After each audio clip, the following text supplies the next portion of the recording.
Ngunit, makalipas ang 2 dekada, kamusta na kaya ang industriya ng pelikulang Pilipino? O may industriya pa nga ba ang pelikulang Pilipino?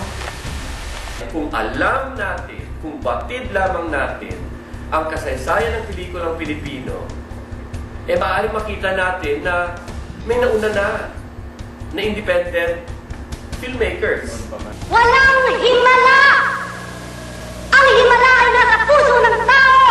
Nasa puso nating lahat! Tayo ang gumagawa ng himala! Tayo ang gumagawa ng mga sumpa ng mga Diyos! Hindi totoong buntis ako dahil sa himala! Hindi totoong nagpakita sa akin ng mahal na birhen! Walang himala! Hindi totoong may himala! Tayo ang gumagawa ng himala! Tayo ang gumagawa ng mga sumpa sa mga Diyos! Walang himala! 80s, 90s, Imelda funded the art scene. Kasi Imelda naman in-spoil lahat ng mga artists. Nag-produce ang most expensive Filipino film noon. Himala, Eternal. At nung panahon ni Cory, again sa kay Imelda, so hindi masyadong pinox yung art. So, there was a time from 86 up to the 90s. Halos hindi tayo pinapalabas sa ibang bansa kasi hindi na maganda. Siguro part rin, yung mga Pinoy wala nang sasabihin eh. Kasi akala nila nanalo na eh. Akala nila pagumpay na. Meron namang industriya ng sine sa Pilipinas dahil may mga movie production outfits na nagpo-produce ng mga sine.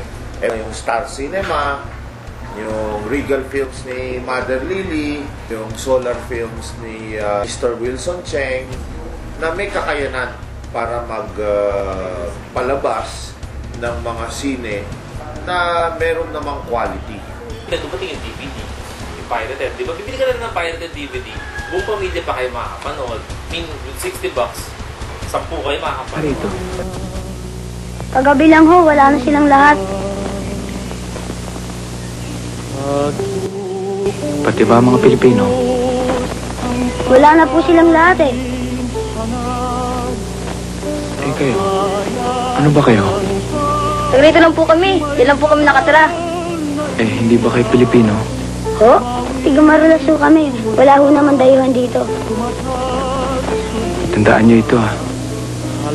Pilipino rin kayo. Hindi nga ganun kasigla ang pagpo-produce ng isang sine sa panahon ngayon. Kasi mahal mag-produce ng sine ngayon eh.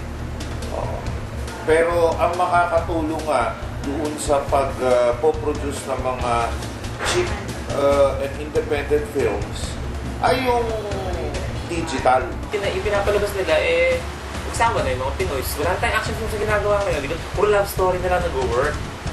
Na Star Cinema, puro love, puro yan mga pati GMA films, love. Pero action films, ang mahal kasi gumawa ng action film. Diba? But would you prefer watching an action Filipino film or Star Wars? Mapagod mo yung Star Wars. Parang nanonood ang tao, ang Pilipino ng telebisyon.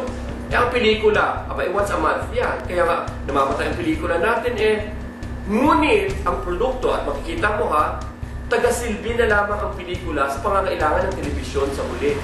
At mas mahirap tayo, gusto kong mahal ng sinehan. So, pipili ka na lang isa o dalawa.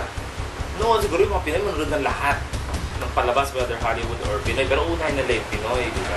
But I think it's more of economy. Kasi Filipinos love to watch movies.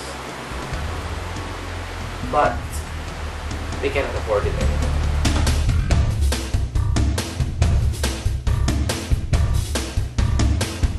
Ito nung EMD, nag-explore mo yung experiences ng Pilipino sa aming panahon. Kasi napapakita mo yung pagtutuhan ng lipunan, express mo yung pagtutuhan ng experience mo. So, hindi na kahirapan lahat ng aspect. Ito kasi ng indie films, may mensahe, may values. Hindi katulad ng mga dating formula na romansa, sex. Let us use indie cinema in order to solve the challenges of a globalized market economy, because there will have to be new responses, even forsaking old solutions. Can we invent new solutions to the problems that the audiovisual industry is facing?